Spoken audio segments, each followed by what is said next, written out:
$7.5 billion. That's how much a European Commission donor conference pledged for Turkiye and Syria in the aftermath of the February 6th earthquakes. The funds consist of grants and loans and will go towards rebuilding the devastated areas. Last month's quakes killed more than 50,000 people in Turkiye, destroyed over 300,000 buildings and left around 1.5 million people homeless.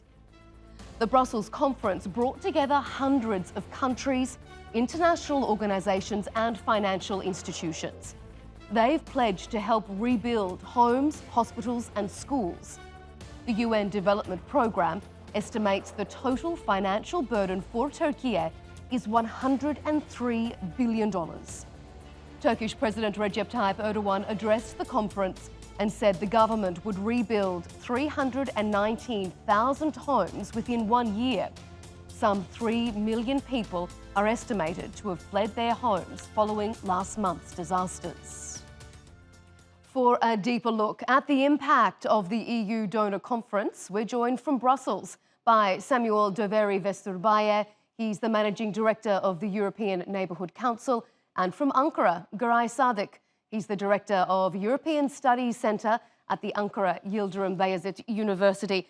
Gentlemen, thank you so much for your time here on Straight Talk. Garay, I want to start with you first. To your mind, where do you see the greatest need? When this donor money starts to flow in, what projects do you think should be at the top of the list? I think that should be at the top of the agenda because devastation is huge. Although in the recent EU donors conference, the pledges exceeded the expectations, as Swedish Prime Minister Ulf Kristersson said, he's humbled by the way ahead, many things to do, because the estimated devastation is more than 100 billion euros with recent estimates. That is why the priority should be given to immediate need of the people on the ground first in terms of humanitarian assistance, and then to have a lasting shelter for those in need. Samuel, if I can turn to you now, there is no denying that Turkey and the EU have had strained relations at times. I was at the donor conference in Brussels, and the common refrain you heard during that pledging session was solidarity. It was that real willingness to work together. Do you think the event has paved the way for a better relationship between Turkey and the European Union states? Absolutely. There's no doubt in my mind about that. When we look at the rapid needs assessment report of the Turkish government done together with the EU and also with the UN, it's very clear 26.5% of houses in the affected areas were fully destroyed. That's 1/4 of the houses in that area. And the EU is immediately coming in with the added funds of the 7 billion, out of which over 50% are from member states and the EU alone. And those funds will basically go towards water management. They'll go towards reconstruction of buildings. They'll go directly to the people in need. And unquestionably, when such a large amount of funding comes in, and a country like Turkey is so vulnerable in this specific moment, then inevitably the Turkish government and the Turkish people see which countries around the world come to the rescue, which ones are really there.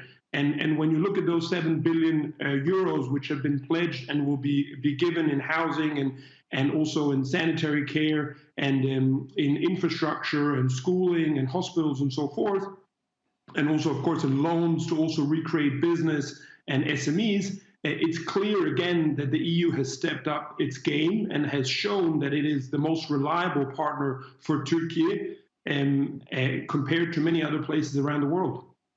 Sweden played such a large organising role at this conference, seeing as it is the current president of the European Council. Could the success of the event help smooth relations between Sweden and Turkey? I think as the chairman, as this is the Swedish presidency in the EU, And Sweden has done its utmost in terms of organizing this donor conference, and previously, right after the earthquake, in terms of sending search and rescue teams. So clearly, those have important repercussions in terms of public relations, but also in terms of the overall mood of how Sweden is viewed in Turkish public.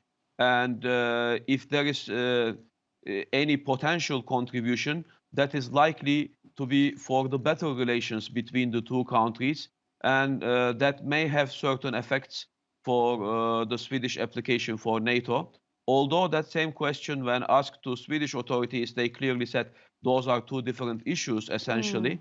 But when it comes to the minds of the public and the policy circles, we know that all issues are somehow interrelated. So if anything, this can be a step in the positive direction. It's interesting. It's so hard to divide the two, isn't it? Samuel, let me turn back to you and ask, Commissioner von der Leyen made it clear in her opening address and then again in her closing address at the conference that Europe will stand with Turkey for the duration of this reconstruction. In what way do you see Europe contributing, not just in a financial sense, but this is going to be a long-term reconstruction? What role do you see Europe playing?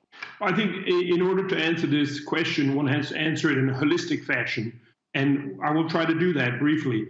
The EU and Turkey are interlinked and have been interlinked for decades in economic and in supply chain terms. What the earthquake demonstrated to us is that instability and vulnerability in Turkey is also impactful and negative for the rest of Europe, whether it's the Balkans or whether it's Western Europe or Eastern Europe and so forth. And as a result, I think the mindset now of Turkey as well as the EU is basically one that recognizes that Turkey has a large range of supply chains which are interlinked with European industry and economy, and we must also integrate our protection mechanism to support each other when catastrophe, vulnerability, or other types of disasters and shock hit us. And so I think that's an important mindset, which unfortunately this extremely tragic event has proven to us, and which can be done, especially through the EU civil protection mechanism and everything that came after that. And so I think that will have a natural spillover into business relations. I think it will have a natural spillover into common security relations. I think it's already having a natural spillover in terms of course, the relationship between Finland and Turkey, but also the relationship between Greece and Turkey, which all of a sudden we've seen improve dramatically. And it doesn't take an astrophysicist to understand why that's so relevant. We had the same case in the 1990s in which even a term was born, which is earthquake diplomacy. And so we're seeing the revival of that because, of course, Greece and Turkey share the same geography and as a result share the same risks. And I think everyone across the Turkish and the Greek population realized that very fast when this tragic earthquake hit. Garay, I saw you shaking your head very vigorously when Samuel made that point. We've only got a couple of minutes left, but let me put that to you for response. Greece was one of the first countries immediately coming to Turkey's aid after the February 6th earthquakes. We saw a bilateral meeting between the foreign ministers on the sidelines of this donor conference in Brussels. Do you think this earthquake diplomacy, as Samuel said, can continue on? Is this just the first step in better relations, or is this a one-off show of solidarity between the countries? I think surely it's a step in the right direction. We are on the same page with Samuel also. And the recent high-level ministerial visits right after the earthquake also indicate that this relief diplomacy is already underway. We shall see how it goes, but the potential is absolutely there with high-level visits of Greek ministers to Turkey and the immediate response. Greek efforts are also very well appreciated in Turkey, noting that Greece actually helped so quickly right after the earthquake, and the amount of teams mobilized by Greece are greater than many bigger countries outside of the EU. So that is clearly notable, and it's likely to have some positive resonance. When earthquake happened in Greece, Turkey also sent similar aid and so on. But the conditions, the dynamic is clearly there. And if that momentum is seized and correctly utilized by both parties, it can be used to the benefit of both, and naturally speaking, to the benefit of international organizations that those countries are members or candidates, such as EU and NATO. Interesting points made by the both of you. We appreciate your time and your expertise here on Straight Talk. Thank you.